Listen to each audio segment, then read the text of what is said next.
मुसलसल भाग भाग कर थक चुका था, पर वो जानता था जहां रुकेगा पकड़ा जाएगा। इससे कैसे भी करके इसके हाथ नहीं लगना था। वो लड़की तो पागल थी जो इसके पीछे बेवजह पड़ी थी। वो चाहता तो लड़ सकता था, पर वो इस लड़की पर हाथ नहीं उठा सकता था। ना इसके पास कोई हथियार था जिसका इस्तेमाल करके इसे डराया जा सकता। ऊपर से ये जंगल, हर चीज ने इसके दिमाग को मफलूज कर दिया था। इस लड़की की बातें दिमाग में अभी तक घूम रही थी। वो इन पर यकीन करे या बातें इससे क्यों नहीं याद थी। वो मंजर याद आया जब वो इस आलीशान कमरे में था। लड़की किसी हूर से कम नहीं थी। वो हिना शाह थी, अपनी खूबसूरती की मिसाल। गूल फज, लंबी पलके, सफेद रंग, बारीक होंठ, इस पे कमाल गाल, पितिल। इसका इस होशरुबा लड़की को और मगरूर बनाता। पर इसकी बातें, तैयार हो जाओ जहांजेब खानजादा, कल सुबह निकाह है हमारा। पहले भी तुम्हें समझा चुकी हूँ, पर तुम प्यार की जबान नहीं समझ सकते। इसलिए अब फुर्सत से बात निकाह के बाद होगी। और ये ना समझना कि तुम्हारी निगरानी पर कोई लड़कियां है तो भाग जाओगे। ये भूल मत करना, क्योंकि ये लड़कियां किसी तगड़े गार्ड से कम नहीं। ये जगह वैसे भी जंगल में है, तो जानवर की खुराक बनने से बेहतर है इस जगह में महफूज रहो। फिर सुबह निकाह के बाद मुलाकात होती है। इसके जाने के बाद ही इस कमरे में नजर दोहराई। वो कमरा हर तरह की आसाइश से भरपूर, ब्लैक एंड व्हाइट थीम से सजाया गया था। व्हाइट कारपेट कमरे के वस्त में, black bed, black and white bedsheet, side पर व्हाइट सोफा, खूबसूरत पेंटिंग। रूम का लॉक खोलना इसके लिए मुश्किल नहीं था, क्योंकि अगर वो हिना शाह थी तो वो भी जहांजेब खानजादा था, जिसको जिंदगी की तलफियों ने बहुत कुछ सिखाया था, जो खुद भी काफी पुरकशिश शख्स था, जिसका कद 6 फुट कुछ इंच था, ब्राउन आंखें, हल्की सी दाद, चेहरे पर डिंपल इसको मजीद पुरकशिश बनाते थे। सब बातों को झटक कर वो यहाँ से निकलने का सोचने लगा। वहां से भागना तो आसान था, पर आधी रात जंगल से निकलना आसान नहीं लग रहा था।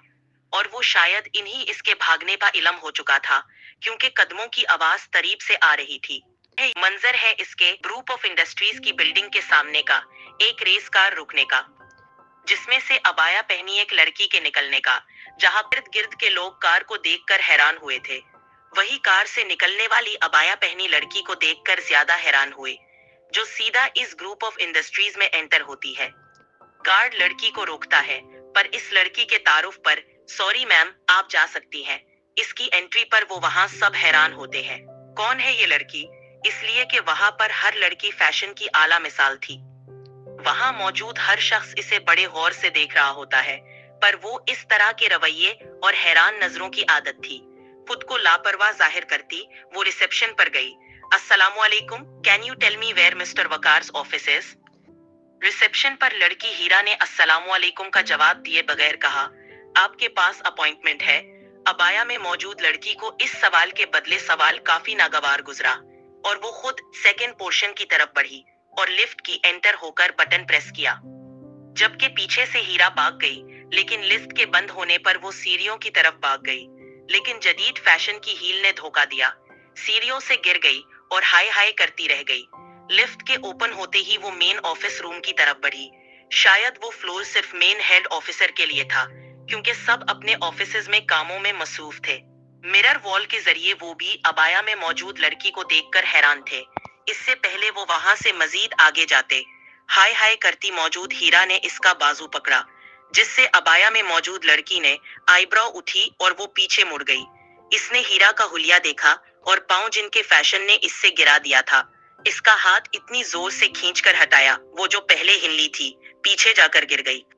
अब अगर मजीद नहीं गिरना चाहती तो दोबारा मुझे हाथ मत लगाना, हाथ लगाने की गलती मत करना। ये कहते वो दाएं तरफ बने 3 ऑफिसेस की तरफ बढ़ी। एक ऑफिस के सामने रुककर बाहर लगी नेम प्लेट पर हाथ रखा तो आंखों में नमी उतरी। अपनी आंखों की नमी पीछे करते वो मिस्टर वकार के ऑफिस की तरफ बढ़ी।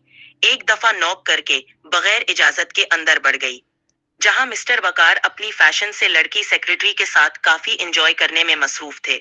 इसे देखते ही खड़े हो गए। मिस्टर वकार इसे पहचानने की कोशिश में थे, जबकि अलीशा को बेइज्जती करवानी थी। इसलिए बोल पड़ी, यू कौन हो तुम? किसकी इजाजत से आए हो अंदर, बदतमीज मिडिल क्लास? बस हाथ के इशारे के साथ वो इतनी जोर से बोली कि अलीशा की बोलती जुबान को क्रंच लगा। इससे ज्यादा कुछ मत बोलना, ورنہ اس جگہ دفان ہوگی۔ اور گیٹ آؤٹ مسٹر وقار، ہوشام میں آئیے اور اس سے دفع کریں تاکہ میں بات ہو اور میرا ٹائم ویسٹ نہ ہو۔ وہ مین چیئر کی طرف بڑھی اور اس پر جا کر بیٹھ گئی۔ مسٹر وقار تو حیران رہ گئے، پر اتنا ضرور سمجھ گئے تھے کہ وہ کون ہو سکتی ہے، لہٰذا اپنی سیکرٹری کو بیچ کر، کون ہو تم اور یہ کیا بدتمیزی ہے، اٹھو یہاں سے، او اولڈ مین، بوڑھے ہو گئے ہو۔ اب آنکھیں دماغ جواب دے گئے ہیں، دماغ پر زور ڈالیں اور یاد کریں۔